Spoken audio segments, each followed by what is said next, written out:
ফেব্রুয়ারি মাসের শুরু আর শীত কিন্তু প্রায় কমে আসছে।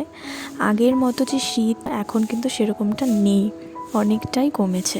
তো এই সময় আমি আমার গোপালের সেবা কেমন করে করি, বিশেষত দুপুরের সেবা, সেটাই তোমাদের সাথে শেয়ার করব। তো আজকে আমি বিশেষত তোমাদের সাথে দুপুরের সেবাটা শেয়ার করব আমার গোপালের। তো সকালের রুটিনটা হালকাভাবে তোমাদের সাথে একটু শেয়ার করলাম। তো একেবারে চলে এসেছি 12:30টার দিকে গোপালের দুপুরের সেবা মানে স্নান দিতে। তো গোপালকে আমি এই সময় স্নান দিয়ে থাকি। তো আমি শীতের পোশাকগুলোকে খুলে নিচ্ছি, খুলে নিয়ে সাইডে রেখে দিয়েছি। আর গোপালের যে স্নানের জলটা আমি প্রিপেয়ার করব, আর সেরকম কিছু একটা আজকে দেইনি। আজকে শুধুমাত্র প্লেন জলের মধ্যে আমি জাস্ট তুলসী পাতা আর একটু ফুল দিয়ে নিয়েছি। আর গোপালকে আজকে মধু মাখিয়ে মালিশ করে আজ কিন্তু স্নানটা দেবো। তো তোমরা কে কীভাবে স্নান দিয়ে থাকো গোপালকে, বা কে কীভাবে সেবা করে থাকো, আমাকে কমেন্ট সেকশানে অবশ্যই শেয়ার করতে পারো হালকাভাবে। তো দেখো, এভাবে আমি স্নানটা দিয়ে নিলাম।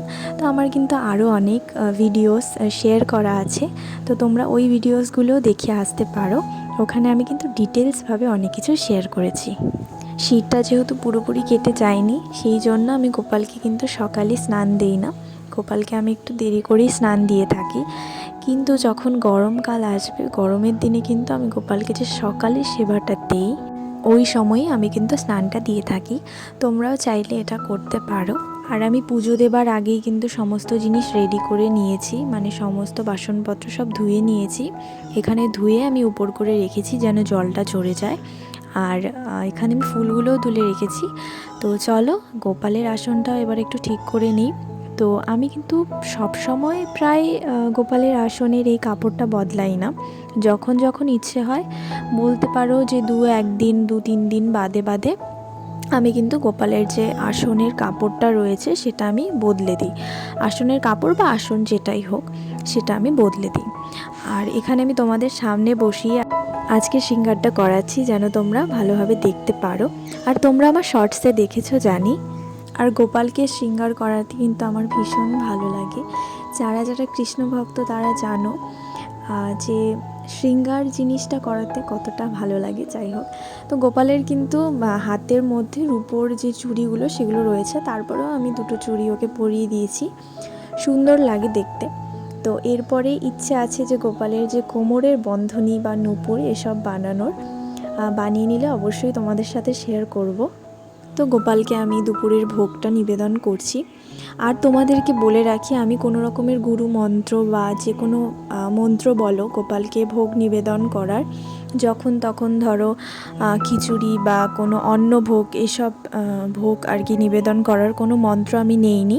তো যখন তখন আমি কিন্তু গোপালকে এভাবে ভোগ নিবেদনটা করতে পারি না।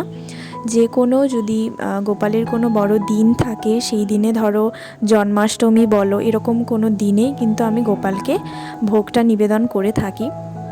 কিন্তু কথায় আছে ইচ্ছে থাকলে সবটাই হয়, কিন্তু এখন আমার সেই জিনিসটা হয়ে উঠছে না। মন্ত্র বা যেটাই বলে সেটা নেওয়ার পর ওটাকে বলে শরীর শুদ্ধিকরণ বা এরকম কিছু একটা মন্ত্র হবে, যাই হোক, যাতে আমি গোপালকে ভোগ নিবেদন করতে পারি যখন তখন। আর আমার বাড়িতে যেহেতু সকলেই নিরামিষভোজী নয় বা নিরামিষ খায় না, সেই জন্য একটু অসুবিধা হয়। তো যাই হোক, আমি আমার জন্য কাউকে ফোর্সফুলি বলতে পারি না যে তোমরাও নিরামিষ খাও বা এটা করো। যাই হোক, যার যেটা মন চায়।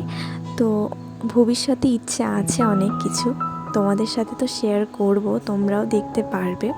তো তোমরা দেখিয়ে নিলে আমি গোপালকে কিন্তু ফল প্রসাদ দিয়ে দুপুরের যে ভোগ নিবেদন আর পুজোটা কিন্তু সম্পন্ন করলাম। তো আজকের ভিডিওটা তোমাদের যদি ইনফরমেটিভ লেগে থাকে বা ভালো লেগে থাকে, অবশ্যই ভিডিওটাতে লাইক করে দিও, এবং যারা চ্যানেলে নতুন আছো সাবস্ক্রাইব করে দিও। তো চলো, দেখা হচ্ছে আবার অন্য কোনো ভিডিওতে।